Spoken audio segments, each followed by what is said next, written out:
no good. Rebounded by Anthony. 2 seconds left. Anthony for the win. Cody rolls it. Cole Anthony gives the Magic a victory. Close up Magic.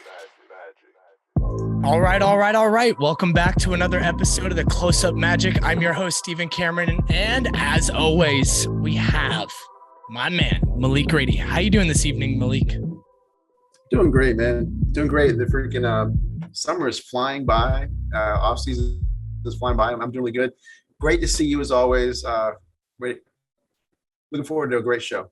Yeah, man, we got a lot to talk about today, which is really fun for the end of August to have things to talk about.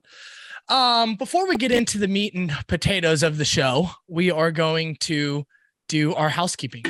First and foremost, this podcast is brought to you by 19 Media Group. Check them out. Amazing network, 19mediagroup.com. Check them out. Our preferred audio platform is Good Pods. We've had a couple good runs with them, hitting high on their charts, getting highlighted a few the other week about being one of the featured podcasts of the staff pick. So check out Good Pods. It's pretty cool. It's more of like a community podcast driven platform. We should have some merchandise coming next month, which is exciting. You can buy shirts and hats and mugs and all sorts of cool stuff.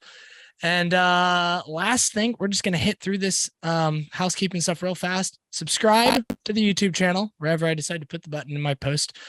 Please subscribe. We have a lot of plays and not enough subscribers. We'd love for you, if you're watching this, to just hit that subscribe button. That helps us out a lot. Leave a review if you're listening to this on an audio platform and share it with a friend. That would all help. Hit the like button if you're watching too. That helps too. Whew. We got through it. All right. That's good, man. That's good. Thanks. Sounded really smooth, professional, I've done this a few times, so I'm trying to, just trying to power through so we can get to what the people really want to hear. It's Orlando Magic news, and we actually have some. First thing we're going to talk about is not so exciting, and it does have a pretty big impact on the Magic. Gary Harris has a torn meniscus. He tore it on August 27th, so just a handful of days ago over the weekend, and is out indefinitely. They haven't given us really any updates on that. Nothing official has come from the team. This is just like from Woj and all the newsbreakers saying he tore his meniscus. Meniscus injuries are kind of weird, Malik. We've seen guys miss an entire season. We've seen guys come back in 4 to 8 weeks. What are your thoughts on just this whole Gary Harris situation? As someone who was kind of like our veteran leader, one of our main veteran leaders, and like a guy who was a shooter for us last year. What's your thoughts right now? Well, it's kind of like in some ways, we've kind of weirdly gotten used to meniscus injuries in basketball and the timelines because we've seen guys go through them. Like you said, some guys like Russell Westbrook have lost an entire season because they were very careful and did a repair of the meniscus. Some guys have come back quickly when there's more of a trim and that kind of thing. My first thought, of course, was, feeling bad for him, after having an off-season season that he had last year, and then now signing the non-guaranteed contract, wanting him to have a nice start to things. And I know that there was some contemplation among us of like whether he might be an option to start at the 2 over one of the young guys in Cole or Jalen. So maybe now that is a little bit to the wind.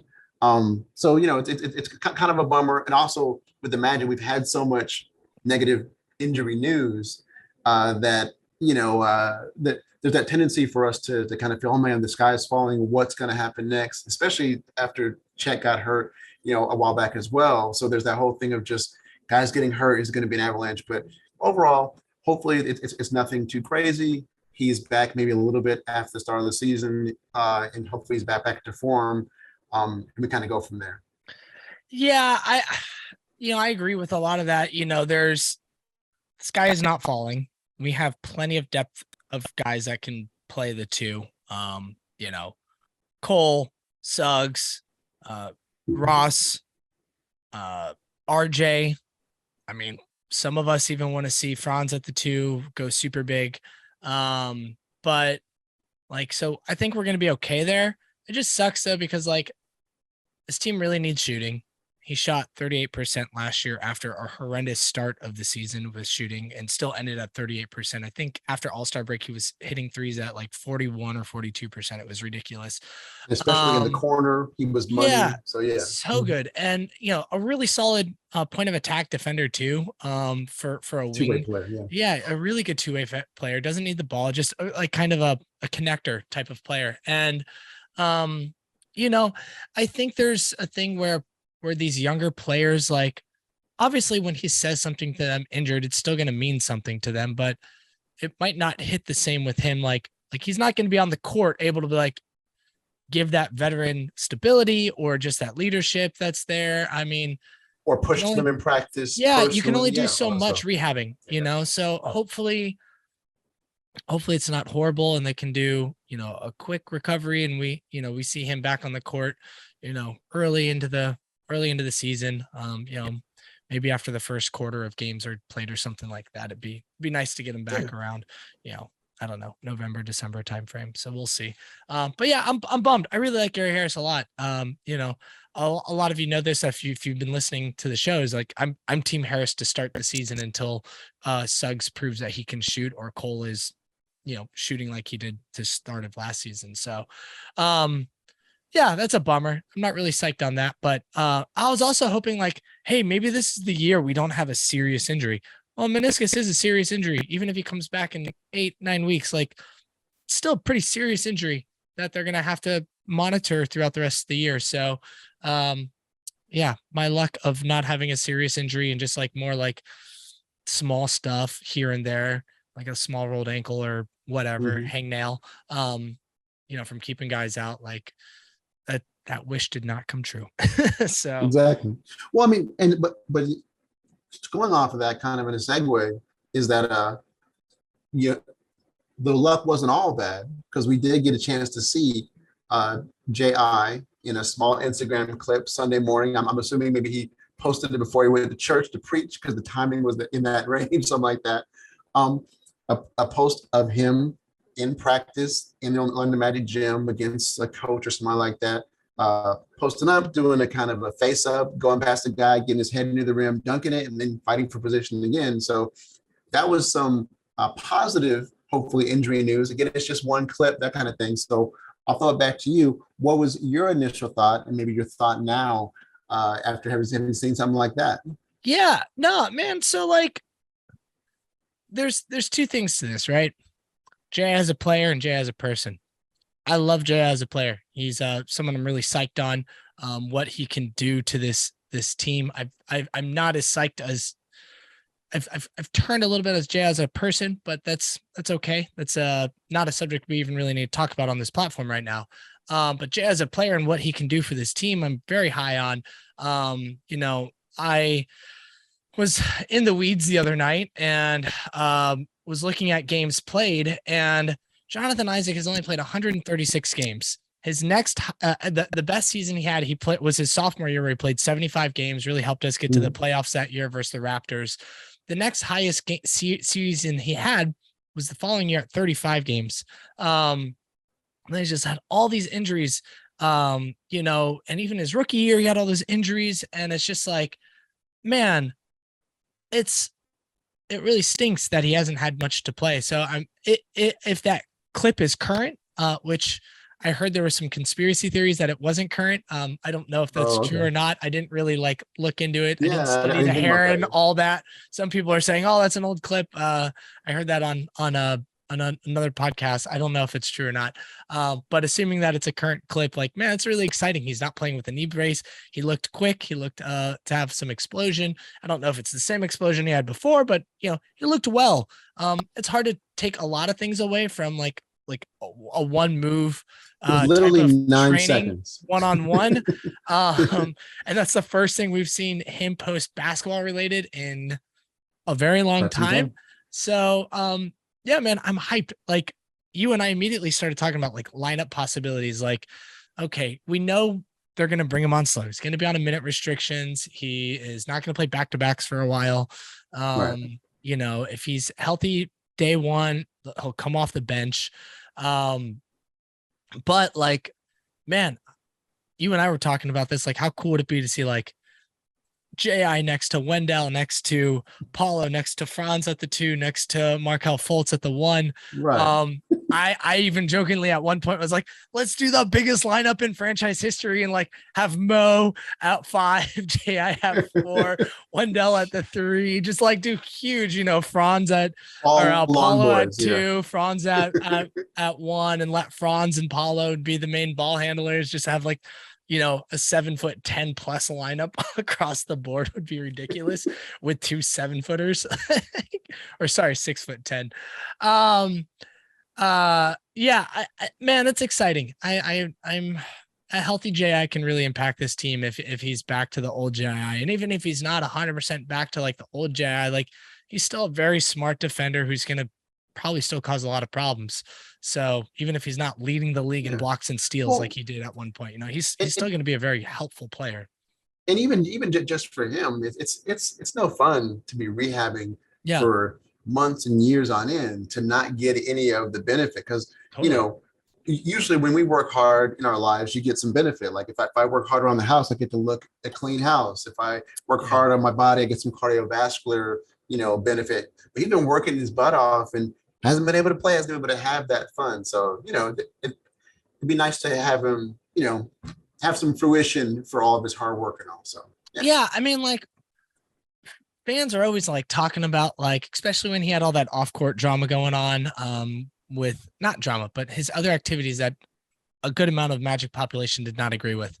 And, you know, they're always like picking apart his social. I'm like, well, it doesn't seem like he's bonding with the team or this or that. It's like, man, it's because he's not played with the team. Like he's been rehabbing, like walking on a treadmill or whatever he's doing, watching these guys hustle and bustle up and down the court during practices and training camps. Like he hasn't done any of that in years. I mean, last summer he did like organize a trip for everyone to go to, you know, to Charleston and stuff like that. I mean, like I very much believe he's connected to the team, but also it's like he hasn't probably built a lot of on-court chemistry with the team.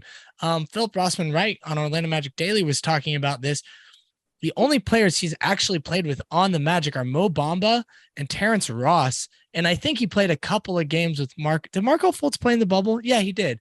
I think he played a couple of games with Markelle Fultz in the bubble. So it's like, dude, this is like a whole new team since the last time he played. So I'm looking forward to seeing, you know, hopefully J.I. back on the court, or, you know, game 10, whenever he comes back, but hopefully pretty soon within the timeline of the start of the season. Be nice to see, man. Be nice to see. Yeah. Well, let's get into your give us your tweet of the week, man. I know we've been doing that a lot. Wow. What's your tweet of the week? Bruh, I got a good tweet of the week. I'm really psyched on this one. This is from Mark Spears, and it is about the Orlando Magic. Mo Bamba recently traveled to the Ivory Coast, the country I hope I pronounce this close, but I'm probably not.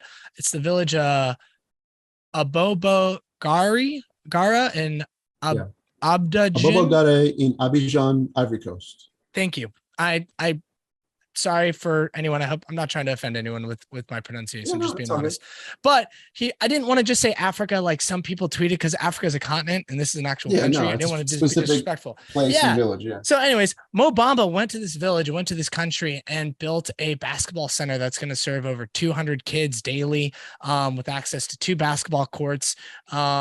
You know, he's added electricity and plumbing throughout the rest of the village, which is really cool too. So it's not just these courts. Like he impacted the rest of the village with resources, water and electricity. And then the other really cool aspect, which you're not going to see on this tweet, but if you read the article that was connected to this, is that he is going to be doing I think it's either weekly or monthly Zoom calls to check in with the organization over there. So he's not just building something and forgetting about it. He's staying involved, which is really cool. And then he got 100 pairs of shoes donated from his teammates to go towards this center and these players over there. So I don't know, man, like Mo's dope, and a lot of basketball players are dope and do some really cool things with their money, and not just, they give a lot back. And it's just really cool to see, someone as young as Mo Bamba. I think he's like 23 or something. He's still relatively young, doing something as impactful as going overseas and building basketball courts and helping a community, have more resources with plumbing and electricity and helping the youth. So, I thought that was really dope. The courts look great too. Whoever designed them, like They're really cool. They hit like really cool colors and color themes that probably are really vibrant with their culture over there. It doesn't feel like they're Americanized over there. It feels like it fits the area. Not that I know the culture, but I'm just assuming by looks, it looks. Oh, yeah, no, exactly. Well, and also this is apparently close to where a lot of his extended family is, because he was actually visiting them. And there were some pictures of just some really heartwarming pictures of him greeting family, that kind of stuff. And I also, former guest Henry Wu is traveling with him over there. I was messaging with Henry today, and he said it was like the trip of a lifetime. Oh, man. Yeah. So, like you were saying, Henry Wu has been really enjoying his time with Mo, because he's been traveling with him and helping him train, continuing to get the daily work in as Mo tries to continue to progress his game. But to see Henry talk about how great of an experience this has been for him, kind of once in a lifetime thing, a kid from the Midwest being able to go overseas, see Egypt, go to the Ivory Coast, and be part of all this. Like, it's been really special to him. I can only imagine how special it's been to Mo Bamba, and be part of this thing where his foundation is making this facility. And he says like I said, he wants to be really involved with the kids there and the people there. So it's amazing to see. I personally follow Afro Ballers, which is a Twitter thing that kind of follows NBA Africa over there. And just to see how the game is growing over there. I mean, even as a, African-American here who, I'm not necessarily as in touch with some of my African heritage as I'd like to be necessarily. I'm not necessarily visiting that kind of thing, but I get a real heartwarming feeling just seeing the game grow in that way and seeing that stuff. So to see Mo Bamba be part of that, be part of the magic, is just really outstanding. Yeah, it's great. I'm hoping to tap in with Henry a little bit more in the coming weeks and hear more about that trip on the side, but we'll see if that happens. Anyways, I thought that's my tweet of the week. Mo Bamba's dope. So let's get to you. What's your tweet of the week, man? Well, my tweet of the week was from the Orlando Magic, where they tweeted out across the world supporting the bros. And it was basically a tweet of where Cole Anthony and Jalen Suggs, after they had gone over to Germany for an Adidas event, they actually went and supported the Wagner brothers. Obviously, Franz Wagner is playing overseas. Moritz Wagner is with the team, but injured. And they went over there, and there's a little clip of Cole Anthony greeting Moritz Wagner, and you just see how warm the greeting is. There's an extended hug. You see them pointing out different parts of the stadium. Jalen Suggs is there. And I was thinking back, the Magic signed Mo Wagner back in like April of 2021. And like a few days later, Cole Anthony, during that famous after game interview where he was talking about, thank you, Denver, talking about RJ Hampton, in that same speech, he was also saying, hey, when I first got here, I was like, when Mo Wagner first got here, I was like, who is this guy? But now I'm telling everybody, I love this guy. So they had an instant kind of connection from April 2021. Obviously, he got signed for the rest of the season. He was there when they drafted Franz Wagner. So there's a lot of chemistry going on and stuff. So anyway, this just brings up a lot of cool vibes. And I just wonder, what do you think the obvious chemistry and the good vibes that we're seeing, like what does that mean for the Magic? Does it not mean anything? Is it just window dressing, or can it help some of these tough competitions where you have a guy like Jalen Suggs, you have a guy like Cole Anthony that are fighting for the same job. Terrence Ross is a holdover, maybe wants to be traded, maybe not. Gary Harris, trying to come back from injury. Maybe will the chemistry help that, or is that all just fairy tale and me just hoping and stuff? Like, what are your thoughts on that stuff? Maybe a mixture of both. I think you have a young team. Most of these guys don't have families.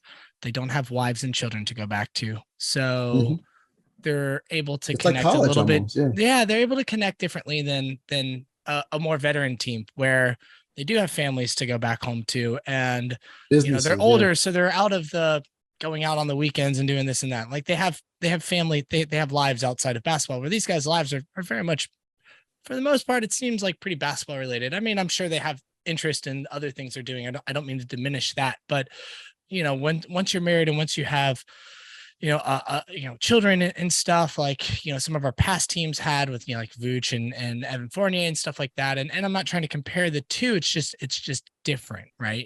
So there's different connections, there's different types. So, but I wouldn't say this team is more connected than the past group. I feel like the past group is very connected too. It's just different types of connection. Now, can it help them with like their battling a position? Maybe it won't sting as bad if someone like they consider their, a really good friend is taking it. Like, I'm sure as much disappointment, they're going to be happy for that person versus, like, I don't know, just if they didn't have that connection, if they were, if it was different. But I mean, I think overall it's all positive. I don't think it can hurt. Yeah, definitely. I mean, I think it is different. I think that the connection, you hear Terrence Ross say he's never seen this kind of connection, this kind of, camaraderie. I think the real question is, how might that affect things on the court? That's where I'm not sure. Like, I don't think it's going to necessarily, it's not going to be like, oh man, they won 50 games. No, not that kind of thing. No. I do think the camaraderie is different. Will it matter? That remains to be seen. But I definitely think that the closeness, and part of it is, like you said, all of them being so young. I guess I would say, I'll differ a little bit. I do think it's a little bit different in terms of camaraderie, but I don't think it's necessarily going to matter. But it's nice to have those vibes. And it's easy to root for a team when you see those kind of clips, when you see guys loving each other and stuff. Yeah, it makes it fun to root for them, in my opinion. Young teams are always more exciting when it comes to off-court stuff and things like that. I mean, we're getting highlights of, in the off season of these guys, balling out, having fun, doing all these things where, you have like the Lakers, they're showing highlights of LeBron and his kids, it's like, and I just bring that up because it's completely different snapshot of their lives. That's a super veteran team. Everyone's like 32 and older, versus this team is 23 and younger, 25 and younger, the whole team. There's like a couple guys that are 25, a couple dudes late 20s, late 30s, early 30s, and then it's like 10 kids that are, I'm sorry to, it's really wild. I'm not trying to diminish the age of 23 by any means, but like, you're so young into your life at 23, like whether you're in the NBA or in college or just out of college, like it's such an early time in your life. So it's crazy. So I mean, it's just more energized. I have more energy at 23 than I do at 33. I can tell you that much. And whatnot. So it's exciting for the squad for sure. Yeah. Well, I mean, speaking of one of those young men who is actually just turned 21, I believe. Young Franz gun. Wagner. Yeah, Franz Wagner, we just mentioned. He's been doing this FIBA thing overseas. Yeah, they just finished. Tell us about this. They did just finish 2 games, World Cup qualifying. For example, Daniel Tice sat out both of the games. Germany still won. Franz is still been. I believe Dennis Schroeder played both those games. Yeah, which was nice because he was just coming back worried off about his ankle. Rolled ankle. But he's looked good now. Franz played pretty well, right? He really did. Especially in the second game, they were matched up with Slovenia. The first game they played Sweden. It's not much of a contest necessarily. But Slovenia is obviously has Luka Doncic, has Goran and Zoran Dragic. And Franz, I believe, had 16.7 rebounds. And they beat Slovenia by almost 30 points. So it was definitely a big deal to win both those games, to stay atop their group in World Cup qualifying. And then coming up this week is when Eurobasket starts. Yeah. So on Thursday, for example, they play France at around 2:30 in the afternoon Eastern. Good old Rudy friend Gobert and Rudy. all the other NBA players that are on Isn't France. and everything Embiid like playing that. for France this year? Say again? Isn't Embiid playing for France this year? I don't think he is. I don't think Okay. Embiid is I playing. thought I heard something weird like that. Someday, I I watched think he the might be. highlights of Franz playing versus Slovenia, and I didn't watch the game. I haven't watched. I think I watched the first game, but this game happened over a weekend. I'm spending time with my wife for her birthday this weekend, and so I just watched the highlights, and man, he looked great from the minute 30 highlight selection that I watched. Looked real fun. So I'm happy for him. He seems more confident, that kind of thing. He's like the alpha scorer on that team, and it's great to see that, because hopefully he'll take some of that mentality back over to the Magic and continue that just like aggressiveness in season. So looking forward to it. So it'll be fun to see how he does next year. All the games are going to be on ESPN Plus. We'll be able to see them. So basically this next week until the 8th is when they're playing and stuff. And for me, like I know like a month or so ago, we were talking about, oh man, this off season is going to drag by. What's going to happen? But I'm almost now on like a breakneck, like downhill towards the season, because we're less than a month away from training camp. Media day is on the 26th.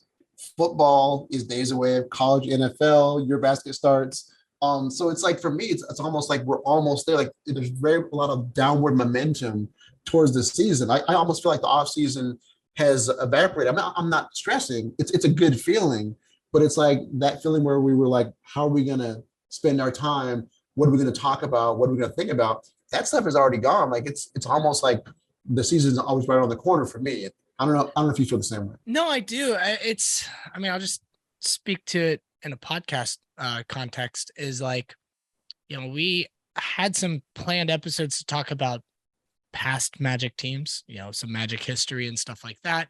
And who knows, we still might get to those, but for the most part, we've either had guests on or, had some other news to talk about that has overtaken the priority than talking about past Magic teams.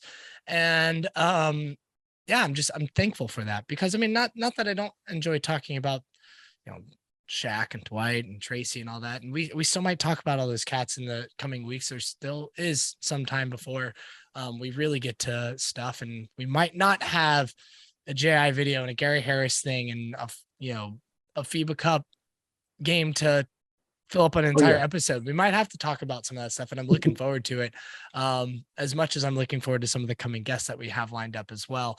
But yeah, between that and like my personal life, it's been a great off season, and I haven't been missing basketball.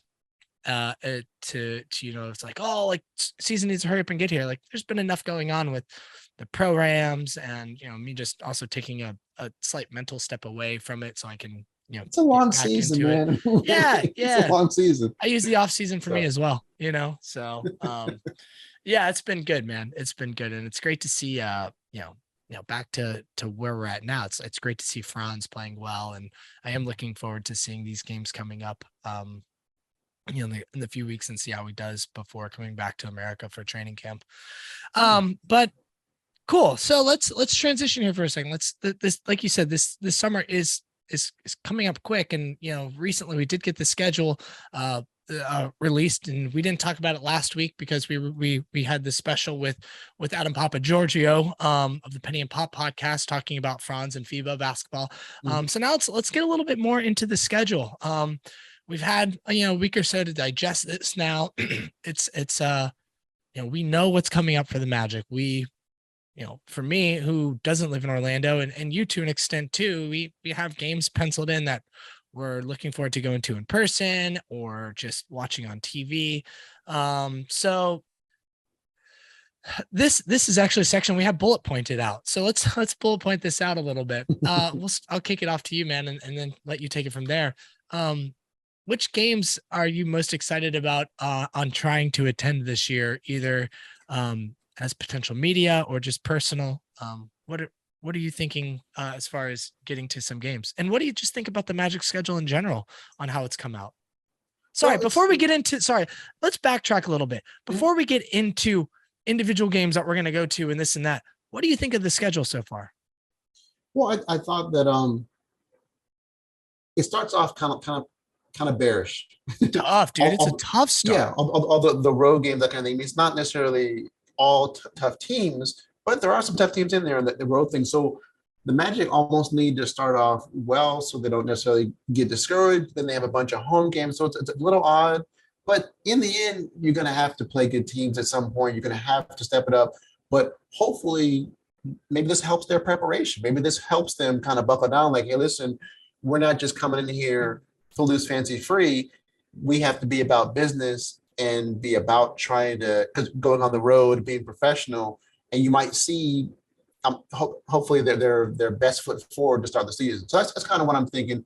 That start of the season is a little dicey, but for the rest of the season, for the most part, I think does balled out pretty well. It's a little bit of a bummer that the national TV game is now with Oklahoma City with Chet out. I was looking forward to seeing them, honestly, and stuff. I know I've been looking forward to that in the way it was going to come up. I'm still looking forward to it as a national TV game and that kind of thing. So a little bit of luster is off that, but it's still going to be national. We're still going to have maybe some famous guys talking about us, which is cool. But yeah, overall, it's exciting to see it. And I think the Magic, it's all in front of them. They have a great opportunity to, get in front of eyes and show some things early in the season and, kind of get on people's radars and stuff. So. Yeah, I mean, I agree. Like we have a national TV game with TNT, and then 3 NBA TV games. I was looking forward to that game as well, against the Thunder. Personally, I know it's not probably going to happen, but I would like to see them reschedule that game to get a different TNT game. Yeah, get a different TNT game. Nice. It's probably not going to happen, but it would be nice to happen because let's be real. Josh Giddey's cool. Not quite as cool. SGA is cool. Lou Dort is cool. They don't have the same. SGA might, but it's not Chet Holmgren who was in talks with number 1 and all that stuff. So it'll be fine. It's kind of like, and it's a national TV game, but it's also not even a national TV game at home in Amway. So it's like there's so many reasons for me to want them to reschedule it to either a different away game or a home game for us. But again, it's probably not going to happen. But who knows? Maybe. Dude, the start of our schedule is pretty tough. And it's like we almost have a scheduled loss for our home opener, which sucks because it's like, you start the season off on 2 road trips. Right? Yeah. Yeah, exactly. You start on a 2-game road trip to Detroit and then Atlanta. And then the very next day after Atlanta is the home opener versus Boston, which Boston's might be one of the top 4 or 5 best teams in the league coming up this year. I mean, they were in the finals. Yeah, they were just in the finals. Only got better. So that's going to be tough. That's a really hard home opener, particularly on a night that you're traveling. I don't know. Maybe they stay the night in Atlanta. I don't know what they're going to do. Maybe they do come do a short flight back to Orlando. Yeah. But that's tough. That's a tough home opener. And then I think I don't remember off the top of my head, and I have the schedule open. I don't feel like counting exactly at this moment, but it's, there's very few home games in the very beginning. I think out of the first 7 games, there's only. But then starting November, there's like a huge homestand, which is nice. 5 or 6 or 7 games in a row. So just kind of rolling into the games early on. That I was excited about that home opener. It's October 22nd. That'd be cool. I'm psyched on it. There's actually no Florida football game, which for me is kind of end up being a conflict.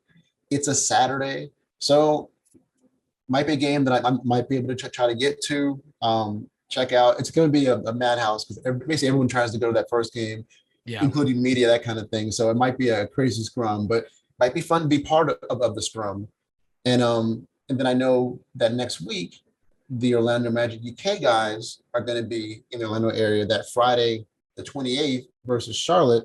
So that's a game where I can maybe take a half day, come back and still watch the Gators play Georgia the next day. So just kind of my own selfish reasons, that kind of early October stuff, that's kind of what I was looking at in the early season and all games that I might be able to get to cover or just for fun and check out that kind of thing. So.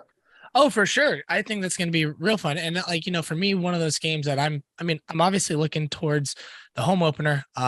It's, I like Boston as a team for us to go up against because they're a team with size on the wings and we have size at the wings. And I think that's fun. Games against Boston, games against the Bucks, games against the Raptors, just simply because the way those teams are built with so much size on the wings, are teams I'm gonna particularly tune in for because I want to see how our guys do versus other teams with size. One of the early games I'm really looking forward to also though is watching again, me West Coast in the Bay Area, looking at Golden State Warriors, my second favorite team to play at Amway on November 3rd. That'll be really fun. I'll probably meet up with a friend hopefully and watch it at a local bar or at their house or something like that. Nice. That'll be fun. Not too many opportunities to watch Magic games in public out here, so it'll be, even though most of the time it's a better viewing experience watching it at my house. It's always nice to go get some wings or that's what let's talk about modern watching now and stuff. It's like either going to the sports bar or sometimes even going to the arena based on the seats that you can afford. Sure. The HD experience with DVR, with your lady there, with the fixins, replay, sometimes exactly. It's a better experience than in the arena. And that's what the NBA has kind of had to combat and all. Yeah, so, but I also think there's a difference, right? Like it's first world problems, there. It's a better viewing experience for me here, but like if I'm in Orlando, going to a sports bar to watch a Magic game is a whole lot different than going to a sports bar here to watch a Magic game, right? I go to a sports bar here. I'm the only Magic fan there. I know one or two other Magic fans in the Bay Area. I mean, there's a few of them, but like rarely are we getting together to watch a game. I have a friend that I'll get together with for a couple of games a year. He's into the Magic, not as diehard as I am. We'll watch a couple together. That makes sense. I got a buddy who I grew up with in Orlando. He'll fly up for a game when the Magic play the Warriors or the Sacramento Kings, or I go down there for a trip. But again, it's very few times I get to watch a game in public with another Magic fan. So I'm gonna probably take advantage of that November 3rd against the Golden State Warriors game. I already have circled out. I'm going to go a little bit further down into the season. Come January. Sorry, I'm still scrolling. I am in December. January 7th is the Magic playing at Chase Center here in the Bay Area. So that'll be fun. Definitely going to get some nice tickets for that. And then I might just go to the following game on that Monday when they cruise up north to Sacramento and play the Kings. It's only about an hour and a half away from me. I'm kind of like you driving to Orlando. So I might go make that drive and have fun there. And if the Kings are better this year, that's an even better atmosphere because their fans are pretty cool and everything. So that arena and that fan base is dope. I went there a couple of years ago, right before the pandemic, and had a great experience. And the arena, the fan base, everyone I interacted with was just really fun and cordial and friendly with me and my friend who went. I ended up sitting directly behind John Hammond and that whole crew, the whole front office crew they didn't want to sit on the floor. They sat halfway up the first level. I got to meet Dante that game. So I got a lot of love for Sacramento Kings arena and going to those games. They're a lot of fun. So that'll be like a little trip that I'm looking forward to. This year, my buddy in LA decided to come up to the Bay Area instead of me going down there. So that'll be my big excitement outside of maybe when I come back home for Christmas to check out a game or so with the fam and some friends. It's funny. I'm kind of thinking for me, there are kind of three different types of games that I'm either interested in or want to go to. Sure. One, there are certain players that I would like to see in person, that I haven't necessarily seen. Really, James Harden, Giannis, LeBron, Zion is another one that I really like to see. But number two is opportunities to maybe see games with people that I haven't hung out with before. Like, because you and I, we have actually hung out in person. So when you're in town in late December, the opportunity to maybe kind of meld that and be able to hang with you, when the Orlando, the UK guys come in town, maybe say hi to those guys, maybe some of the, on the Magic HQ guys, that kind of stuff. Those are our priorities. And then third is trying to continue the indoctrination of my kids and like kind of early in the year, like in that kind of late January, maybe early February area. My daughter's birthday is late January. My birthday is early February. So I'm eyeing like maybe Friday, January 20th. We actually play at home against New Orleans. My daughter turns 10 4 days later. I've never seen Zion in person. So that's a day I'm really kind of targeting, kind of maybe combine our birthdays and seeing Zion just in time for him to sit out, because that's how it always works, that kind of stuff. Yeah. But, that kind of thing. And also that's a little bit before the trade deadline. So there's going to be a homestand in that kind of February to February 7th to February 11th range. Might try to go to a game in there and stuff. So those are kind of the reasons that I want to go, and times that I'm kind of trying to work it out. Obviously, we'll see how many bridges I can burn with my wife and my job, but we'll see how it goes. Yeah, no, I hear you, man. I don't get to map out my schedule so much like you do. Just simply because of my location. I just don't get to go to that many games. Yeah. But I am, like I said, I mentioned those 2 California games I'm going to go to. The one that we haven't booked our flights yet, but the one game I'm trying to make happen and potentially get a large group together for is the December 27th game versus the Lakers. I haven't seen LeBron play in person. So, the Lakers are always going to be an interesting team. So I'm really much looking forward to potentially making that my one game, because realistically, I'm coming home for a week tops. I'm not going to more than one basketball game during that time period. As much as I love the Magic, I'm just not going to do it. I got family stuff and other friends that I want to see. So that might be a game. If not, it might be the San Antonio Spurs, which be fun, a really good social event during that game instead of a watching event, just because the Spurs could very well be the worst team in the league this year.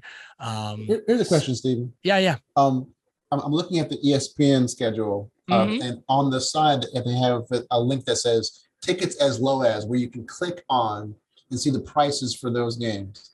How much of a disparity do you think the Friday, December 23rd game with the Spurs and the Tuesday, December 27th game with the Lakers is already 4 months out? How big tickets as low as for San Antonio, tickets as low as for Los Angeles? Like, what's the range? I think like the lowest for San Antonio, you're getting upper bowl seats for like $15 in the nosebleed. I think for the Lakers, nosebleed's still probably like 100 plus. Yeah, you're right on. It says tickets as low as $21 for the Spurs that Tuesday. On that Friday. The next Tuesday versus Los Angeles, even 4 months out, tickets as low as $113 for the Lakers and LeBron. Man, that's It's just the only reason why I know that and just guessed in that range is just because I'm so used to like crazy prices for the Bay Area, and like, there you go. I've paid upper bowl tickets. I've never paid $15 for an upper bowl ticket here, but I've paid $30, yeah, dude, that's crazy. Tell you what, man, if we, it's kind of cool to be thinking about that though. Honestly, it is cool. It is cool. Particularly, like we're going to hopefully get a close-up Magic booth together for some of our contributors and friends and maybe a couple listeners or watchers of the show, depending on the size of the booth we get, the suite we get. And I thought you were going to say the size of the listener. The that too. Kidding. It'll just be entertaining. We get, figuring out financially which one works best, hoping to pull some strings and get a hookup on a nice booth. We'll see. I think we did it a couple of years ago. We did it in 2019. We saw the Magic play the 76ers, and we got a big old booth, like 20 something people in there, friends, family, listeners of the podcast. It was really cool. So hopefully we can do that again this year. It might be a little bit more scaled down, a little bit smaller. I don't know if we'll do a booth as big, but we'll figure that out. Anyways, there's a couple other things we wanted to talk about schedule wise before we wrap up this podcast. Let's not hit every single player, but are there certain players on the team that you have certain matchups I'd keyed out for? Well, I've been talking up Franz after listening to Jonathan Sharks and Jay Conman, kind of talking up Franz and saying that the biggest difference between Franz and Cade wasn't just their level of talent, but a lot of it was their touches, their opportunity. I want to see Franz and Cade part 2, that kind of thing. I also want to see Paolo against just Detroit in general with Jaden Ivey and the young players they have, Jalen Duran, that kind of stuff. So and Detroit's got that young core, that's another exactly. When they talk about young cores, that that's a team that Oklahoma City, want to go against. Detroit, Magic, and those up. I want to see how we match up with those teams. That's what comes to mind first, to see how do our young guys match up with their young guys. And also Toronto, once again, Scotty Barnes coming around again. He had a fantastic rookie season. We're connected to Toronto. There's some of it gets nasty, but ideally in good fun, just seeing how these great young players go. Jalen Suggs redemption tour, because he had a tough season in some ways. If he's a starter, even if he's not a starter, if to see what he does against the teams that like against Toronto specifically, against Drew Holiday, who's been compared to, that kind of stuff. So those are the kind of things that come to mind first and foremost. How about you? For me, it's funny how obviously I'll just go off the same player, like, Franz, who you said first. Like, obviously there's those stories of younger players, but those players are going to develop, and, we'll figure that out along the way. What I'm more interested in seeing to an extent is seeing how he does versus more established players, right? Gotcha. What does he look like? I got you. What does he look like versus Paul George? What does he look like versus, Tatum and Brown and Middleton, Luka, and those, and those other big wings and stuff like that. LeBron, year two, LeBron. And plus, like, these guys already have greatness built into them. So just selfishly, I love watching really good basketball, and younger teams are not always playing really good basketball. Sometimes they are, sometimes they're not. But I like to see how our guys do versus teams that have a chance to make noise during the season. And so, I will say I'm looking forward to seeing, like, Wendell Carter go up against Zion, hopefully, which will be really fun. That'll be a cool matchup for sure. Well, and all the top centers for him, because for sure, he's centers and power forwards. I saw a tweet today. They were listing like top 10 centers, and he wasn't among them, which is understandable. I'm not saying he necessarily should have been. However, is he that far from that conversation if he begins the year the way he ended last year and the magic of winning and stuff? I'm sure that's a goal of his. Now coming into his extension and all. So seeing what he does against the top centers in the league, because there were some moments where he gave some of those guys some trouble. He gave Jokic some business. He gave Embiid some business and all. So to see what he does this year now, hopefully next to Paolo, next to some different things and all. So, and with Fultz, able to get him the ball, all these guys, they weren't playing with an established point guard, and Fultz, his assist rate was so high last year. So to see what those guys do, like you said, against those great teams, I totally agree with you. All right. There is a bullet point that I'm going to skip because I think it deserves a way more time than what we can give it to. But let's quickly hit our best and worst case scenarios for the season. And I'm going to pass it to you first. Well, I mean, obviously the worst case scenario, you start off, you lose basically all the coin flip road games. You go into your home schedule, you're already behind the 8 ball. You're trying to scratch to get back to 500. And then maybe somebody has a, fatigue injury or something like that. They're sitting out. And all of a sudden this season that has so much, anticipation, not that you're suddenly not as good of a team, but the record does not show what you hope it shows. You're just behind the 8 ball early on. So that's maybe an early quote unquote disaster. It's not, something you can't get out of, that type of thing. So that would be kind of a worst case scenario to start off in that fashion. Best case scenario is you win a couple of those games you're not supposed to. You hit that home stand, and all of a sudden you get 2 or 3 or even 4 games above 500. All of a sudden, you get those way too early, prognostications like, are the Magic for real? Are they gonna, you start having Yeah. those kind of stories and that kind of stuff. That's the best case scenarios. You go into the all-star break and you're, not only within range of the playing game, you're in a better position, and you're dealing from a position of strength when it comes to trade. So those are kind of the worst case, best case for me. I don't know. What do you think? Fairly similar, worst case scenario, like, we have injuries and we don't get to a good start, and, we end up tanking out at the end of the season. Right. And, we don't get to see what this team could have been because of bad starts and just poor luck. Best case, we make the play-in and maybe make some noise in the play-in. Did you say 4 seed? I think Fultz said 4 seed, right? He did. I might have more realistic expectations, but making the play-in and doing well in the play-in would definitely surprise a lot of people. And no doubt. Absolute best case scenario, while we have a rookie of the year candidate and people in conversation for most improved or sixth man or something like that. So I just want to be within range of the play-in for the majority of the year. Totally. And again, that doesn't mean you're all the 10th seed. It just means you're a few games where if you went on a run, you'd be there, that kind of thing. I think that's reasonable.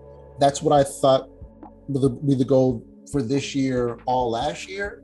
It hasn't changed now that Fultz is looking like Fultz, and we have Paolo, and we may even have JI. So nothing about that has changed. I keep my expectations to that level, because if you go higher than that, then all of a sudden you have gravy. I mean, the over-under for the Magic, I think, is 25 games? Something like that. Yeah, 25, 28, something like that. It's not much. So it's very low. So yeah, you don't have to go far to get above that. No, what I think would be great is like just a narrative aspect is like this time next season, next off summer,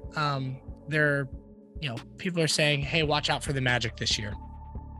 Those types of vibes. So anyways, that's going to wrap us up, I think, for the most part, for the schedule. We've had a really full show this week, which is surprising. Most of our shows recently have been 30 to 45 minutes. This one definitely longer than that. So listeners, viewers, I hope you enjoyed it. Again, please like and subscribe. If you have any questions or comments about the show or thoughts that you want to bounce off us on something that we said, go ahead, give us a comment. We'll definitely respond to it. And as always, let's go Magic. Peace.